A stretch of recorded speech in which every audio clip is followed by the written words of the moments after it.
오늘 창세기 성경 공부 9번째 시간입니다. 선택과 결과라고 하는 제목으로 창세기 13장 우리 오늘 1절부터 18절까지 읽었는데 우리 말씀들을 함께 좀 묵상하고자 합니다. 챕터 두 번째 말씀의 숲속 산책하기 살펴보겠습니다. 아브라함과 조카 롯 사이에 왜 갈등이 생겼습니까? 갈등의 원인이 되었던 가축과 재물을 언제 어떻게 해서 생긴 것입니까? 이 갈등은 얼마나 심각했다고 합니까?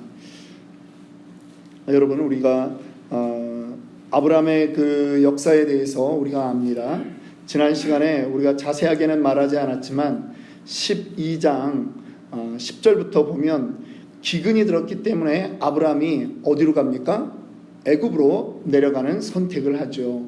그리고 그곳에서 아내를 팔아먹습니다. 누이라고 그렇게 말하도록 하게 해서 팔아먹습니다. 그런데 이제 바로가 마지막에 그 사실을 알고 이 아내 사람만 보낼 뿐 아니라 모든 그 재물을 다 원래 누이인 줄 알고 바로가 지불했던 모든 것을 너 놓고 가 이러지 않고 다 들고 가게 하는 거죠. 거기에 뭐가 있습니까? 소와 양과 낙타가 있겠죠. 약대라고 하는. 그리고 은금 패물이 그 안에 있었을 것입니다. 그리고 그 중에는 사람들도 있습니다.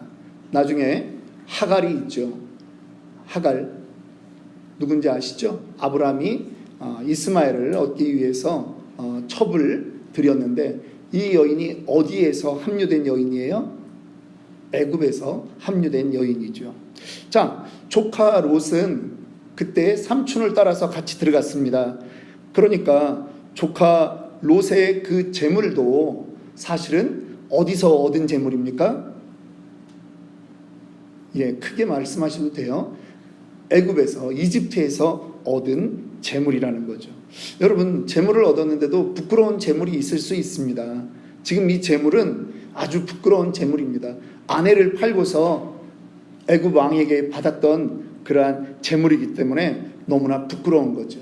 이거 가지고 나 부자 됐다 이렇게 자랑하면 우리는 그거를 한국말로 세 글자로 뭐라 그런다고요?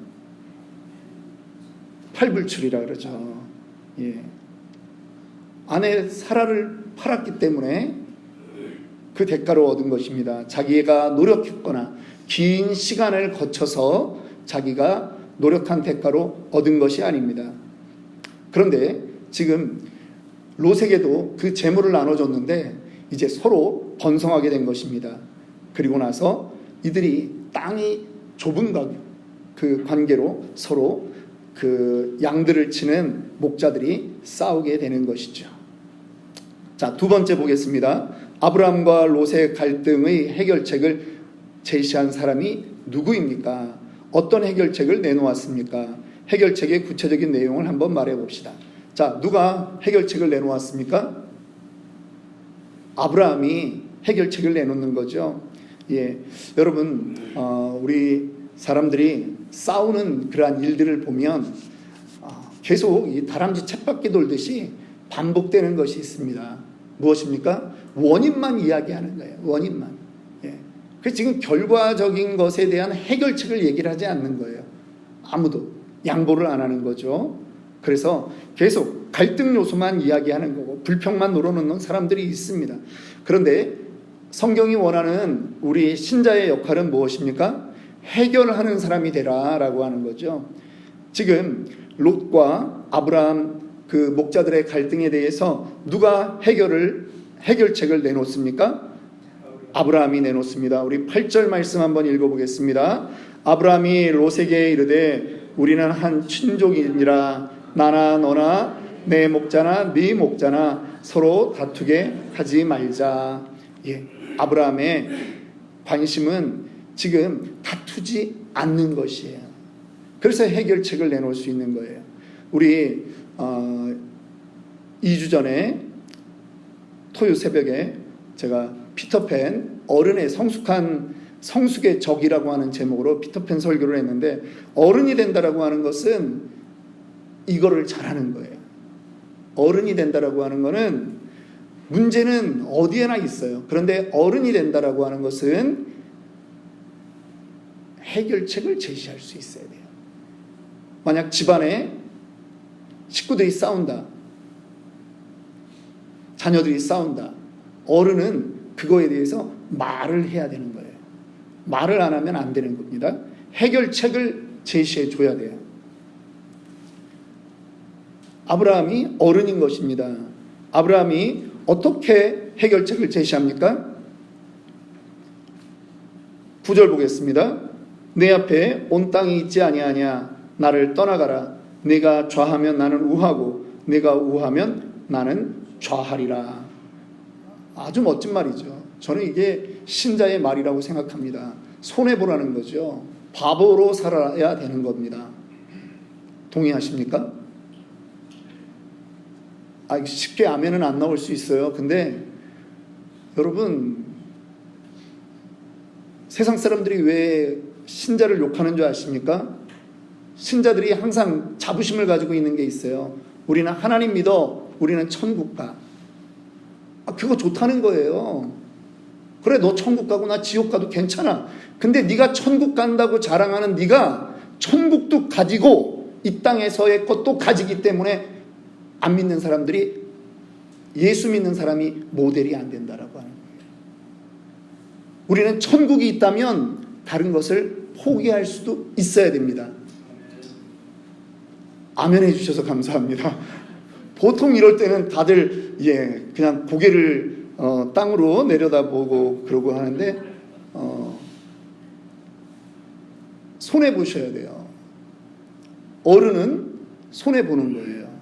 리더는 손해보는 거예요. 리더가 된다라고 하는 거는 어려운 일입니다. 나이가 든다고 다 어른 되는 거 아니에요. 나이가 든다고 다 리더의 자리에 있는 게 아니에요. 리더는 시야가 더 넓어야 돼요. 여러분, 축구 선수들, 축구 잘하는 사람들 왜 몸값이 비싼 줄 아세요?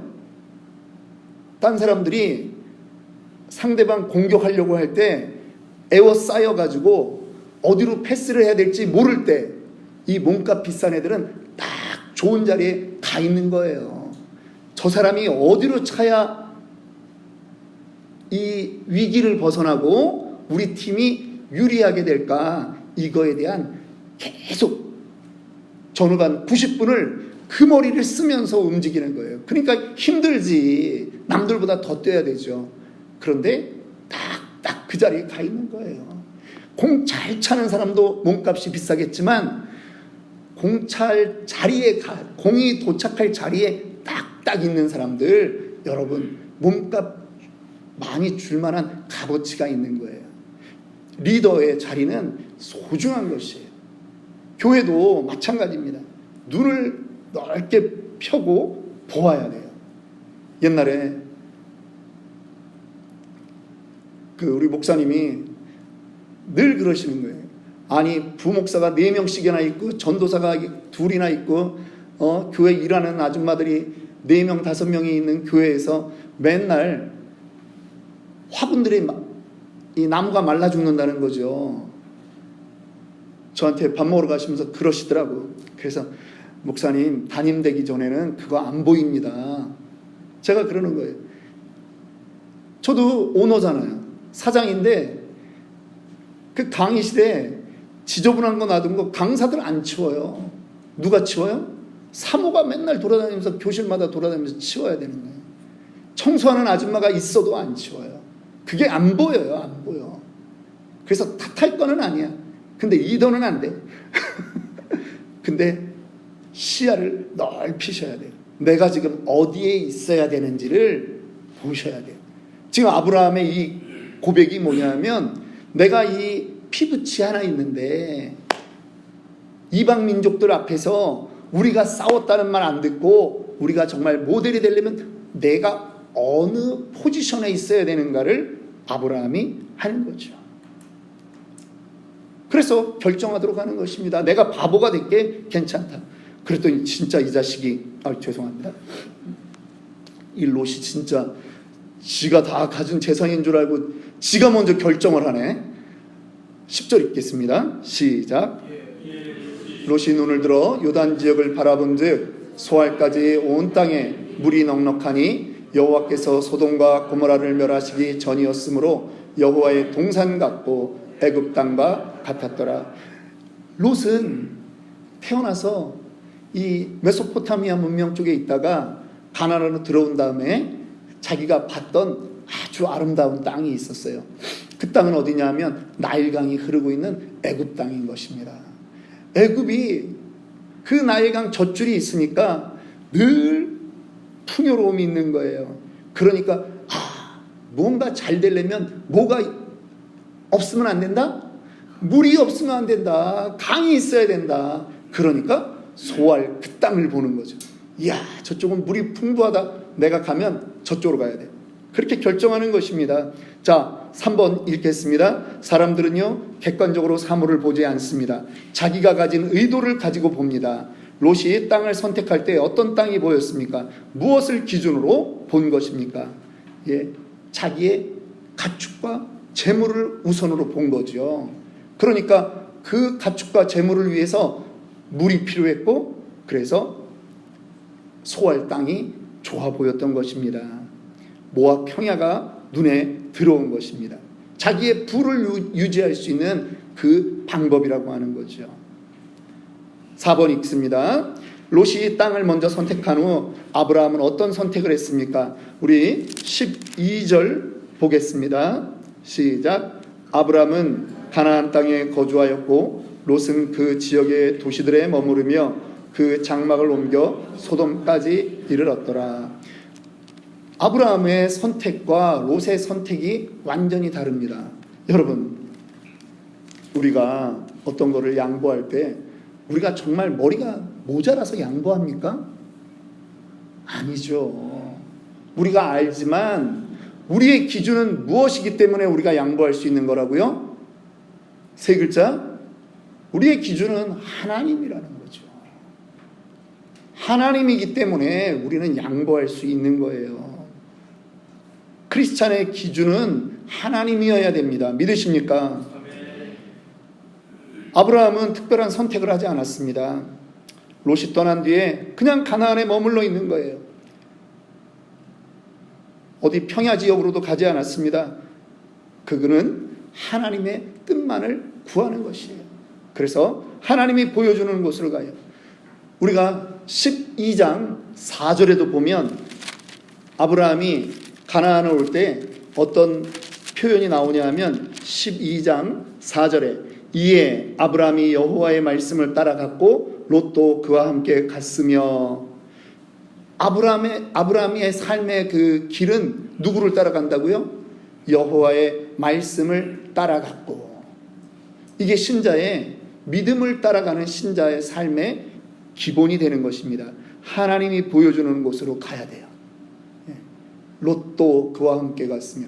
그래서 라스베가스 가는 사람들, 한국의 그 복권 로또가 여기서 나왔다는 그런 얘기가 있죠. 롯도 그와 함께 갔다가. 네. 말씀을 따라가야 하는데 로또 따라가면 안 돼요.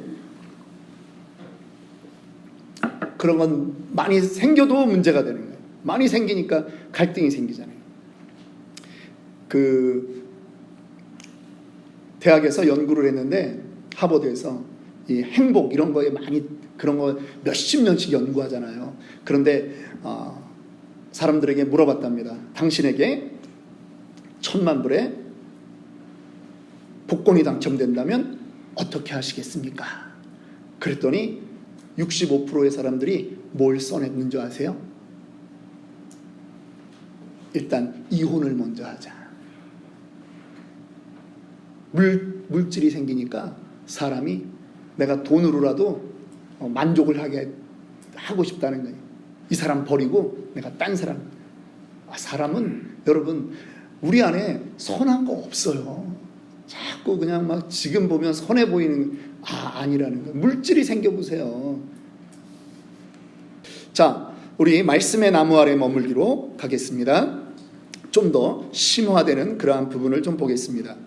1번, 이집트에 돌아온 아브라함이 처음으로 간 곳은 어디입니까? 그곳에서 무엇을 했습니까? 이런 아브라함의 모습 속에서 느껴지는 마음이나 결단 같은 것을 말해 봅시다. 우리 3절 4절 읽어보겠습니다. 3절 4절 시작. 그가 네게부에서부터 길을 떠나 베델에 이르며 베델과 아이 사이 곧 전에 장막 쳤던 곳에 이르니 그가 처음으로 제단을 쌓은 곳이라. 그가 거기서 여호와의 이름을 불렀더라. 여러분, 여기서 처음으로 제단 쌓았다라고 하는 것은 언제를 말하는 거예요? 아브라함이 가나안 땅에 들어와서 하나님이 여기다라고 말씀하셨을 때, 가나안 땅에 들어왔을 때 처음 제단 쌓은 곳이 바로 여기라는 거예요. 그런데 지금은 요 배경이 어디예요? 남쪽으로 내려가서 애굽을 갔다가 돌아 나온 것입니다. 2절에 그렇잖아요. 아브라함에게 가축과 은과 금이 풍부하였더라. 네겝으로 올라오는 거예요. 평원 지역입니다. 살면 거기 사는 게 훨씬 좋습니다. 그런데 지금 네겝에 머물지 않고 어디로 가요? 베델로 가는 거예요. 베델과 아이 사이, 곧 전에 장막 쳤던 곳. 4절에 보면 더 부연 설명이 있는데 그가 처음으로 제단 쌓은 곳. 우리 한국 사람들도 한국에 돌아가면 오랜만에 한국에 모국 방문을 하면 어디를 먼저 갑니까? 여장 풀고, 예를 들면 부모님이 돌아가셨다. 그럼 부모님 산에 가보는 거죠. 예. 왜 부모님 산에 가요? 내가 거기서 태어났다고? 아니, 그게 아니라 부모님이 내 생명의 근원이시기 때문에 먼저 기념하는 거죠. 그럴 때는 사람이 누구나 다 숙연해지는 것입니다. 지금 아브라함에게 지금 부끄러움의 장소에서 돌아왔어요. 재산은 많았습니다. 그럼에도 불구하고 아브라함이 지금 회복해야 되는 것, 내가 정말 처음 하나님께 제단 쌓았던 곳, 그곳으로 가야 되겠다. 그 결단이죠. 마치 탕자와 같이 아버지 집으로 가자. 그게 아브라함에게는 이 베델이었다라고 하는 것입니다. 자, 두 번째입니다. 아브라함은 롯의 삼촌이고 연장자였습니다. 롯이 가지게 된 가축과 재물도 엄밀하게 따지면 아브라함 때문에 생긴 것이었습니다. 선택권이 주어진다면 아브라함이 먼저 선택하는 것이 당연합니다. 그런데 왜 아브라함은 먼저 선택하는 것을 양보했을까요? 포기했을까요? 아브라함은 선택을 한 것일까요? 그 선택을 하나님께 맡긴 것일까요? 자, 우리가 이런 부분에 대해서는 이미 어느 정도 말씀을 나눴습니다. 아브라함은 그 재물보다 누구에게 관심이 더 많았다고요? 하나님에게. 여러분, 애굽을 갔다 온 다음에 애굽을 내려가는 거는 하나님께 묻지도 않고 갔어요. 그런데 애굽에서의 그 충격적인 일들을 보고 지금 아브라함이 믿음이 한 단계 성숙되는 것입니다. 여러분, 좋은 일이 많을 때 성숙될까요? 아픔이 많을 때 성숙될까요? 묻지 않아도 우리는 유행가 가사가 알려주잖아요. 아픈 만큼 성숙한 거라고. 믿습니까? 타이밍은 아닌 것 같은데 하여간 아픈 만큼 성숙하는 가사를 너무 잘 줬어. 예. 롯의 관심은 지금 삼촌의 영향력 하에 있다 보니까 더 많은 가축, 더 많은 재물이었습니다. 그런데 아브라함은 그것이 아니었습니다. 롯을 좀 보겠습니다. 3번입니다. 소아를 선택한 롯이 소돔까지 옮겨간 경로를 살펴봅시다. 이것과 사람들이 신앙에서 멀어지는 과정을 비교해 봅시다. 어떤 공통점이 보입니까? 이 모습 안에서 영적인 원리를 찾아봅시다. 우리 아까 읽었지만 10절부터 약 13절까지의 그 과정에 보면 롯의 이동을 볼 수 있습니다. 먼저 눈으로 봐서 어느 곳을 선택했다고요? 요단 지역을 바라보며 소알이라고 하는 땅을 먼저 선택했습니다. 그런데 시간이 지나면서 그 다음에는 어디로 가요? 11절 넘어가면 롯이 요단 지역을 택하고 동으로 옮기니 그들이 서로 떠났어요. 그런데 롯은 12절에 보니까 그 장막을 옮겨 소돔까지 갔다. 소돔은 가면 되는 곳이에요, 안 되는 곳이에요? 하나님의 백성이 가야 되는 곳이 있고 안 가야 되는 곳이 있는 거예요. 그런데 지금 점점 이 정도는 괜찮겠지, 이 정도는 괜찮겠지 라고 하면서 지금 들어가고 있는 것입니다. 사람의 눈에는 그의 선택이 지혜로운 선택인 것처럼 보입니다. 그런데 결국은 그는 소돔에서 모든 것을 잃게 되는 그러한 일을 겪게 되죠. 여러분, 우리의 동기와 우리의 어떤 선택의 동기와 목적, 그것을 늘 살펴봐야 됩니다. 이것이 하나님을 배제한 것이라면 그 종착역은 소돔이 될 수밖에 없는 것입니다. 저는 요즘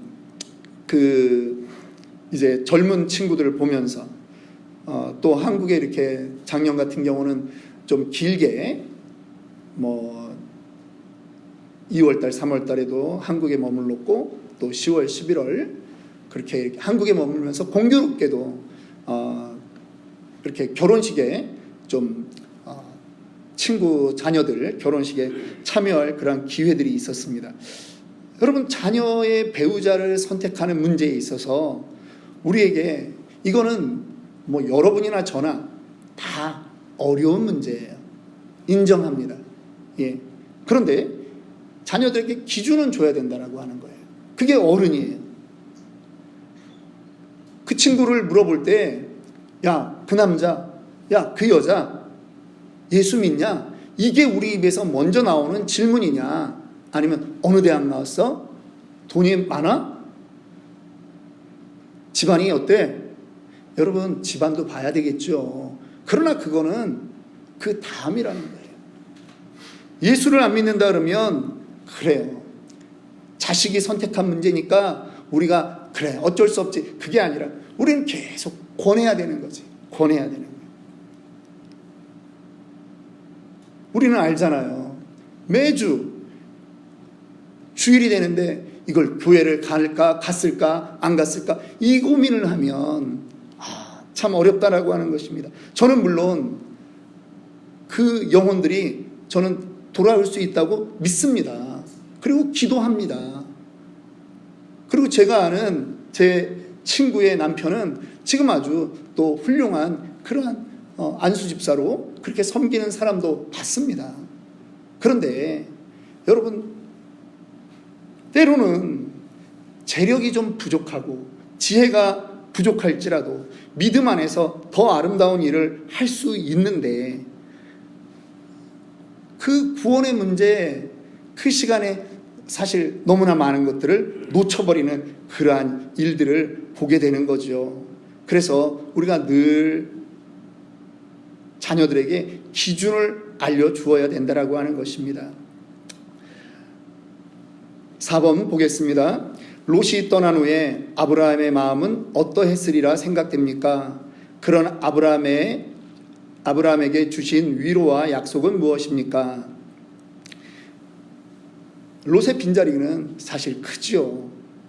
떠나간 사람은 잘 모릅니다. 그런데 남겨진 사람들에게 우리 한국말은 그 표현이 너무 좋아요. 예, 든자리는 몰라도 난자리는 안다. 예, 그 썰렁함, 그거는 대단한 거죠. 마음 아픕니다. 그런데 이 조카 녀석 그런 거 신경도 안 쓰는 거죠. 그래서 하나님이 그 빈자리에 하나님이 채워주시는 것을 경험해야 되는 것입니다. 여러분들의 인생 가운데 어떠한 선택에 바보 같은 선택을 했다. 남들이 왜 그걸 네가 권리도 있는데 왜 말을 안 했냐. 여러분, 그럴지라도 그 빈자리 우리는 하나님이 채우실 것을 믿습니다. 5번입니다. 동편으로 옮겨간 롯의 선택의 결과와 아브라함의 선택의 결과를 비교해 봅시다. 무엇을 느끼게 되는 것입니까? 롯은 정말 계산이 빨랐던 사람입니다. 그는 요단 동쪽으로 가면 자신이 가진 재산을 더 많이 불릴 수 있다라고 충분히 생각했을 것입니다. 그런데 14장에 가보니까 14장 11절 12절에 보니까 롯이 어떤 위기를 당해요? 네 왕이 소돔과 고모라의 모든 재물과 양식을 빼앗아가고 소돔에 거주하는 아브라함의 조카 롯도 사로잡고 그 재물까지 노력하여 갔더라. 결국은 모든 것을 잃는 그러한 일을 겪게 된다라고 하는 것입니다. 재물은 우리가 물론 저는 열심히 살라고 항상 말합니다. 그러나 재물은 열심히 사는 정비례로 꼭 우리에게 오는 것은 아니에요. 자, 롯의 가장 큰 실수는 무엇이죠? 하나님을 염두에 두지 않은 선택이라고 하는 거예요. 하나님과 멀어지는 일에 설마 내가 그렇게 되겠어? 자신을 의지했던 부분이 더 많았다는 것입니다. 아브라함은 자신이 가진 것을 계산을 하거나 자기가 원하는 땅을 선택하지 않았습니다. 아브라함이 선택한 것은 무엇입니까? 아브라함은 하나님을 선택한 것입니다. 그래서 오히려 롯을 구원해내는 그러한 리더가 되는 것이죠. 결과적으로 아브라함이 더 거부가 되었습니다. 누구도 손댈 수 없는 그러한 영향력 있는 사람이 되었던 것입니다. 14장 우리 14절부터 16절까지 읽고 말씀을 마치도록 하겠습니다. 14장 14절부터 시작. 아브라함이 그의 조카가 사로잡혔음을 듣고 집에서 길리고 훈련된 자 318명을 데리고 단까지 쫓아가서 그와 그의 가신들이 나누어 밤에 그들을 쳐부수고 다메섹 왼편 호바까지 쫓아가 모든 빼앗겼던 재물과 자기의 조카 롯과 그의 재물과 또 부녀와 친척을 다 찾아왔더라. 여러분, 318명 만만치 않은 인구입니다. 사병이 자기 집에서 지금 목자로도 일하고 그 다음에 군사로도 쓸 수 있는 사람이 318명 있었다면요, 이 아브라함 이 부족의 규모는 가히 2,000명이 넘는 그러한 규모라고 생각할 수 있는 것이죠. 4인 가족으로만 생각해도 3, 40이 1200명 아닙니까? 그런데 또 다른 부족들, 다른 잡족이라고 하죠. 그런 사람들을 다 치면 아브라함의 그 식솔들은 약 2,000명 정도 그렇게 볼 수 있는 것입니다. 누가 이렇게 키워주셨습니까? 하나님이 키워주는 거예요. 하나님이. 오늘 우리는 말씀 속에서 우리가 생각해야 되는 문제가 있습니다. 아브라함과 롯의 그 선택은 반드시 선택에 따른 결과를 가져온다라고 하는 것입니다. 우리도 우리 인생에 선택에 대한 결과를 호되게 치룬 그러한 경우들도 있을 것입니다. 저는 우리에게 그러한 실수가 있었다면 한 번이면 족합니다. 말씀을 알고 말씀을 들었다면 우리는 그 다음에는 그런 실수를 하면 안 됩니다. 우리가 그래서 붙들어야 될 이름이 무엇입니까? 세 글자, 하나님. 하나님. 우리는 늘 기준에 하나님을 우선 두어야 되는 것입니다. 상황이 우리에게 상황과 환경이 먼저가 아니라는 것이죠.